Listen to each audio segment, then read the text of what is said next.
My younger sister Francesca has always had everything she wanted: the attention of her parents, support for her dreams, and now, a fairy tale wedding. I, Valentina Moretti, have always been the responsible one, the one who studies, works, and doesn't cause problems. It was on the day of Francesca's wedding, though, that my father's words, spoken before all the guests, shattered my world completely. A daughter is special in every family, and that's not you, Valentina. The joyous moment I had expected instead initiated my biggest challenge yet, demonstrating my worth, not only to my family but far more importantly to myself. This was a true test. A story of rebirth, determination, and the discovery of my worth. Truly self-love. My name is Valentina Moretti, and I never thought that my sister's wedding would become the most humiliating day of my life. Period. It was June 15, 2024, one of those perfect summer days in Tuscany. The sun filtered through the cypress trees of Villa San Lorenzo, creating that golden atmosphere that seems to have come out of a postcard. The air was filled with the scent of lavender and white roses, the same flowers that decorated the wedding arch where my sister Francesca would soon say her "I do" in front of 200 guests. There, I stood beside her, a bridesmaid clad in a powder pink dress that fit me beautifully. The dress itself was lovely, but it did nothing to conceal the heavy burden within my heart. At 27, I was the only one of my friends who was still single, while Francesca, who was only 22, was marrying her Prince Charming. "Valentina, can you fix my veil?" Francesca asked me, that with her sweet voice, the kind she'd always had. A voice that made everyone, especially Dad's, melt. Her blue eyes sparkled with happiness, her blonde hair tied back in a hairstyle that had transformed her into a real princess. "Of course, little sister," I replied, trying to hide the bitterness that was gnawing at me. It wasn't her fault that she had always been the favorite, that every decision she made was celebrated while mine were taken for granted. The ceremony was perfect, like everything else about Francesca. When the priest said, "You may kiss the bride," the room was filled with thunderous applause, and I joined in, my eyes brimming with tears. Tears that everyone interpreted as emotion for my sister, but which were actually frustration for me, stung during the cocktail party, while the guests enjoyed prosecco and canapés, and I helped coordinate the photographers and arrange the details that no one else noticed. It had always been my role, the one who took care of everything, the one everyone could count on without ever saying thank you. "Valentina, dear," my Aunt Giovanna said to me, approaching me with her usual smile. Patronizing. "When is it your turn? You're already 27, you can't wait forever, Wetty." I forced a smile. "I'm fine, Aunt." "Not everyone has to get married." She insisted, her gaze fixed on Francesca, who was posing for the photographs with a radiant, infectious smile. "But a woman needs a family," she stated emphatically. "Your sister has understood what really matters in life." "What do you think, or is it right for a woman to be judged solely on her relationship status on status? Write it in the comments." The moment that would change everything came during the reception. Villa San Lorenzo had transformed into a dream, illuminated by thousands of fairy lights, with elegant tables decorated with white hydrangeas and candles that created a magical atmosphere. The orchestra played classical music while the waiters served the first course. Dad stood up and took the microphone for the traditional toast. Roberto Moretti, 60 years old, with graying hair and that demeanor of a successful businessman who had built a real estate empire from scratch. Everyone stopped to listen to the glasses of champagne ready for the toast. "My dear friends and family," he began with his deep voice that easily filled the hall. "Today we celebrate not only the love between Francesca and Marco, but also the joy of seeing a daughter realize her dreams." I smiled, expecting the usual words of fatherly love that I would hear from a father I had always reserved for both of his daughters. "Francesca has always known what she wanted out of life," Dad continued, looking at my sister with an affection that hurt my heart. "She studied art because it was her passion. She traveled the world. She found love with Marco. She has always been special, unique in her way of seeing beauty in everything." The guests nodded and smiled. I took a sip of champagne, trying to relax. Then Dad paused. His gaze rested on me for a moment before returning to the audience. "You know, Every family has a special daughter, the one who shines with her own light, the one who makes her parents proud at all times. My heart began to beat faster. He was perhaps at last about to acknowledge my own merits, my economics degree, my work, and my deep dedication to my family. And that daughter, Dad said, raising his glass to Francesca. It is definitely Francesca. A daughter is special in every family, and it is not you, Valentina. The silence that followed was deafening. 200 pairs of eyes turned towards me, some embarrassed, others shocked. My champagne glass slipped from my hands and shattered on the marble floor, the crystalline sound resounding throughout the hall like an echo of my humiliation. "Dad," I whispered, but my voice was lost in the general hubbub. Francesca looked at me with wide eyes, her mouth open in surprise. She hadn't expected those words either. Marco, the new husband, seemed to want to collapse.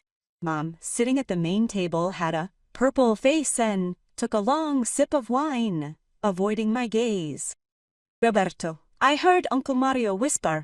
Perhaps it wasn't the right moment, but Dad, clearly satisfied with his speech, raised his glass. "Let's toast to our Francesca, the true joy of the Moretti family." The guests, embarrassed, raised their glasses, murmuring a confused toast east.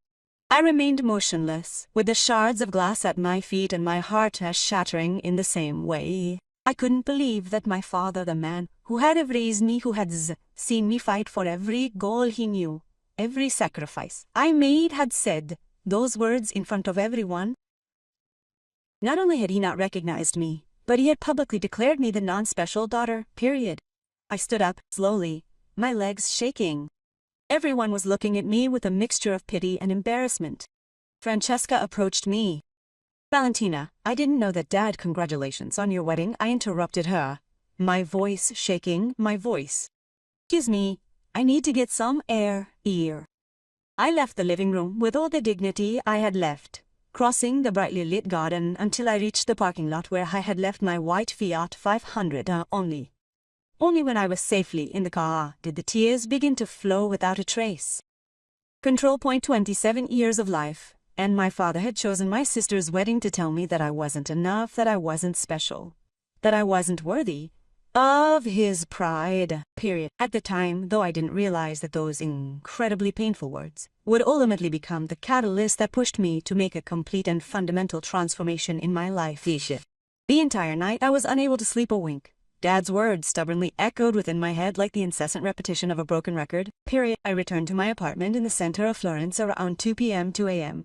After driving aimlessly for hours through the Tuscan countryside. My studio apartment on Via dei Servi, which usually gave me comfort with its ancient stone walls and view of the Duomo, felt like a prison that night. I sat down on the couch, still wearing my powder pink dress, and stared intently at the wall where all my diplomas and awards were proudly displayed.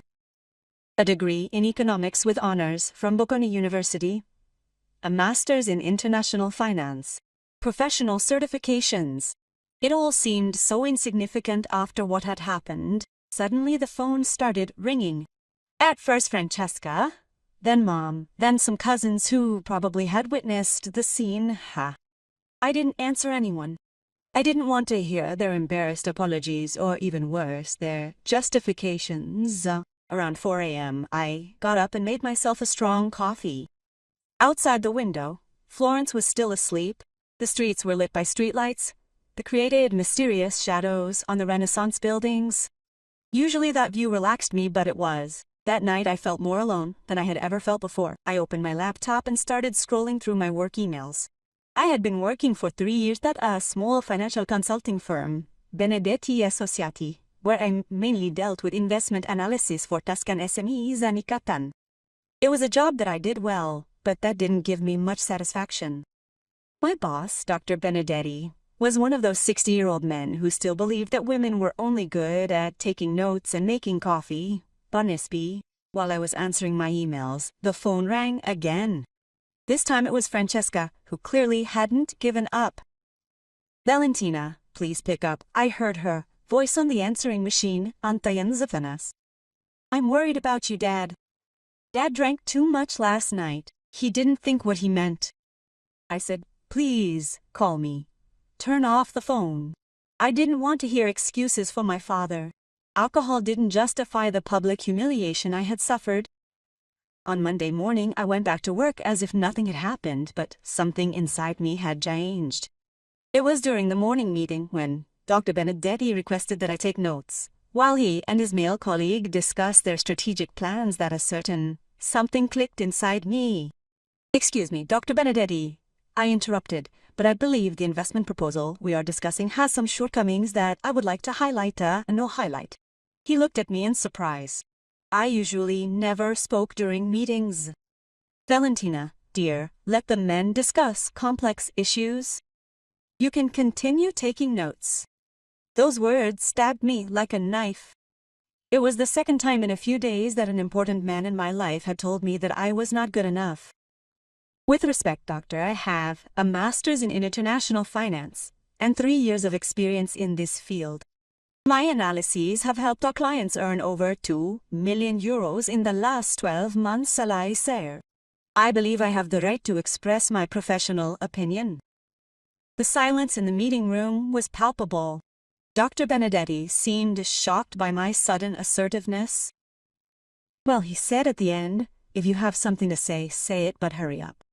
I presented my analysis, highlighting the risks they had ignored and proposing safer and more profitable alternatives.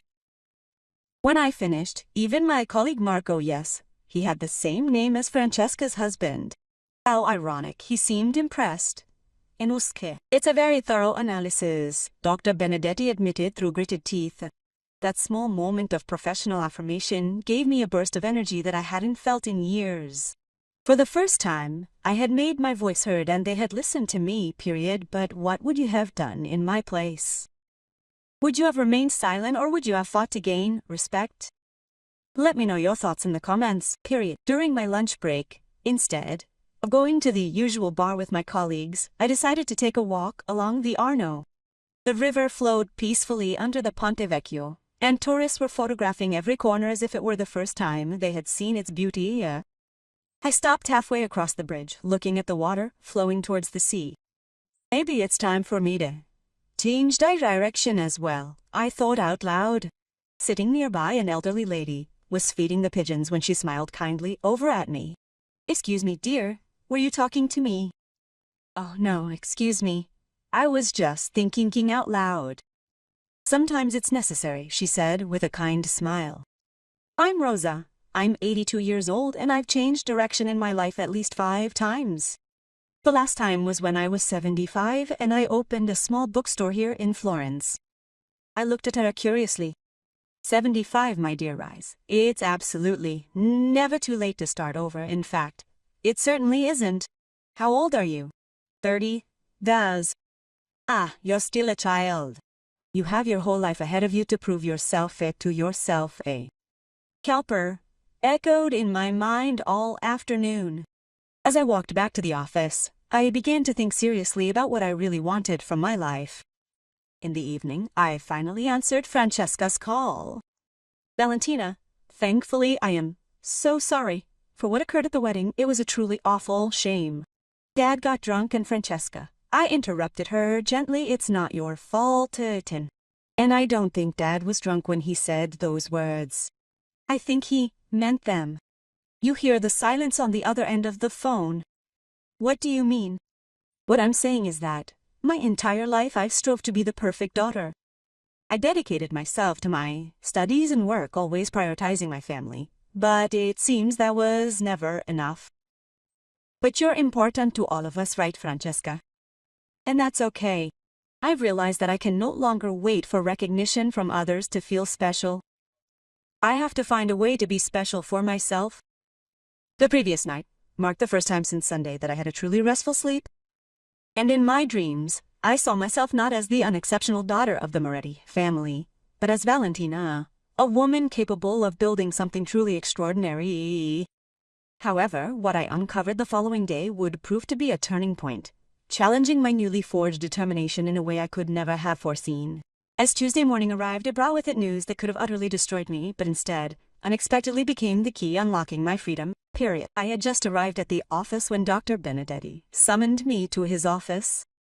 His face was serious, more so than usual. "Valentina, sit down. I have something important to talk to you about." I sat down, preparing for the worst. Perhaps my assertiveness the day before had not gone down as well as I thought. "I got a call from your father. It started last night, and my blood ran cold.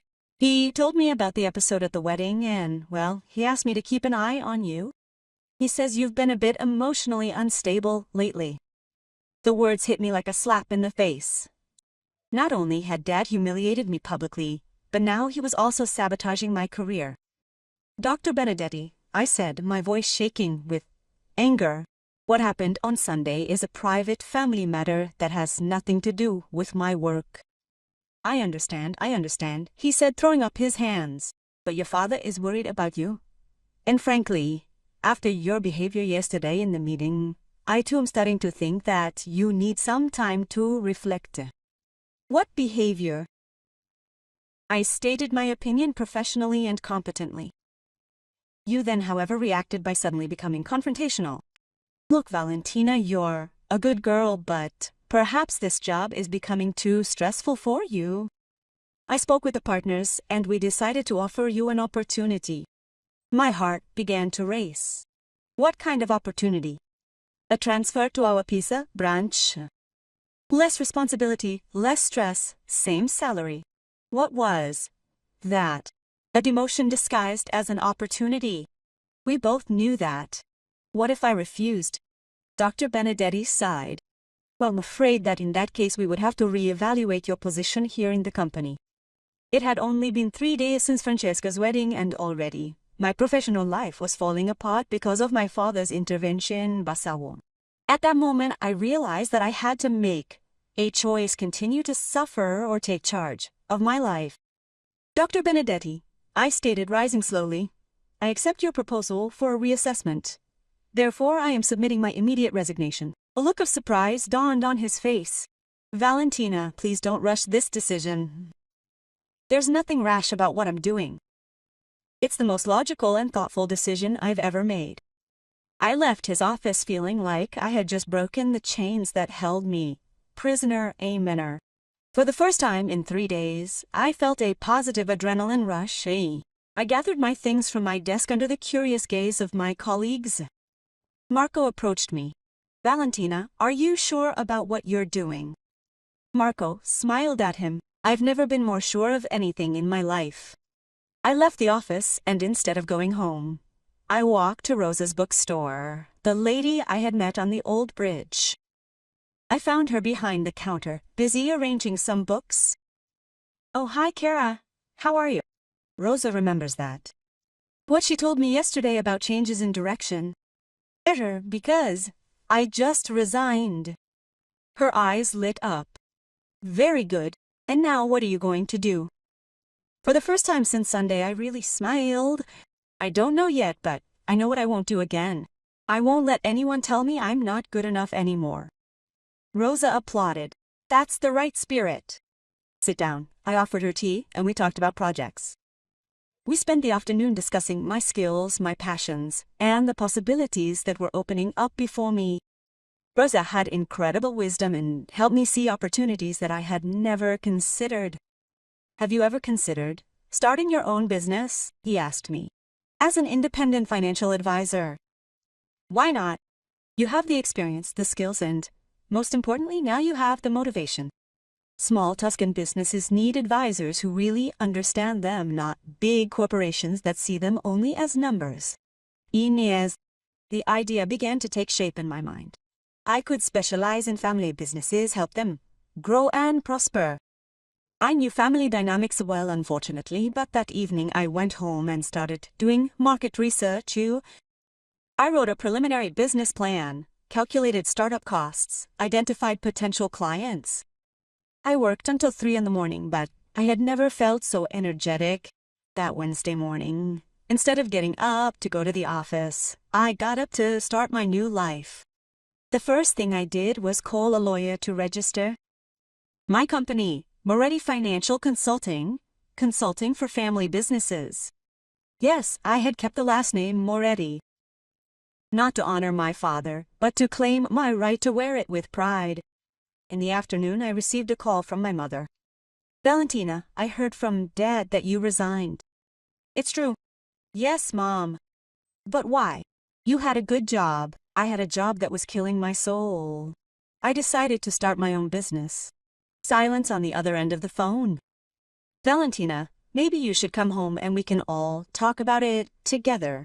Dad is very worried about you. Mom, I said calmly, Dad told me in front of me on Sunday. He has 200 people who are not the special daughter. Yesterday he called my boss to tell him that I am unstable.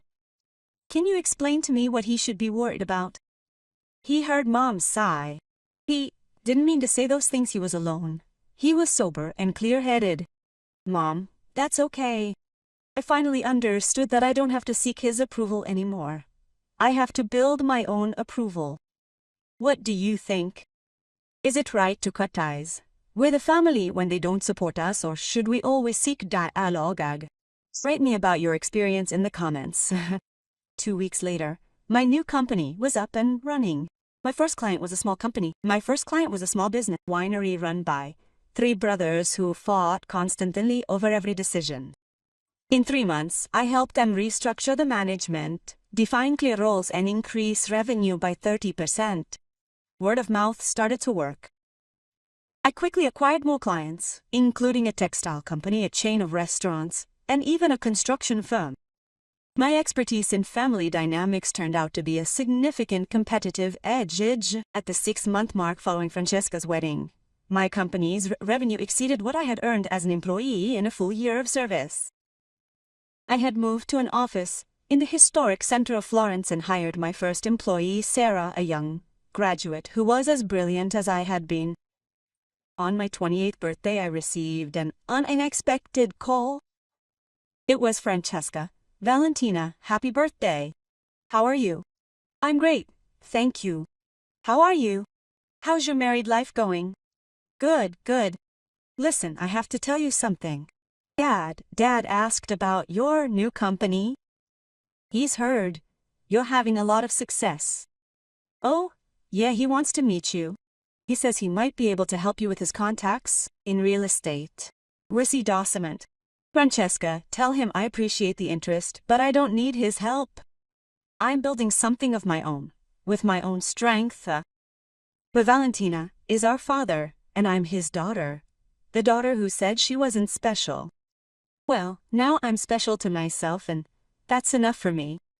That evening, sitting in my office looking out the window at the city lit up, I reflected on the journey I had taken.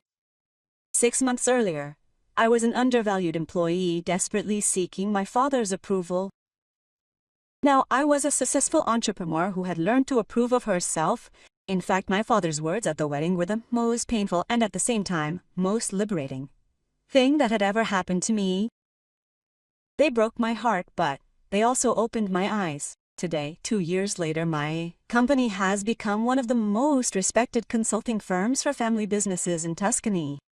I've helped dozens of families overcome their conflicts and make their businesses thrive, period. And the best part? I did it without ever to compromise myself, without ever hiding who I am, without ever seeking approval from anyone except the woman I see in the mirror every morning. Exactly, my father never apologized for those words, but I don't need to anymore. I've learned that a person's value is not measured by the words of others, but by their actions, period. I am Valentina Moretti, and I am special. Not because someone else says so, but because I have proven it to myself every day, period. And if you too are experiencing a difficult time with your family, remember that sometimes even the most cruel words can become the fuel that propels your rebirth. The real victory is not being recognized by others, but recognizing yourself. What do you think of my story? Have you ever experienced similar situations? Share your experiences in the comments. I would love to know them, and remember, you are all special. You just have to believe it.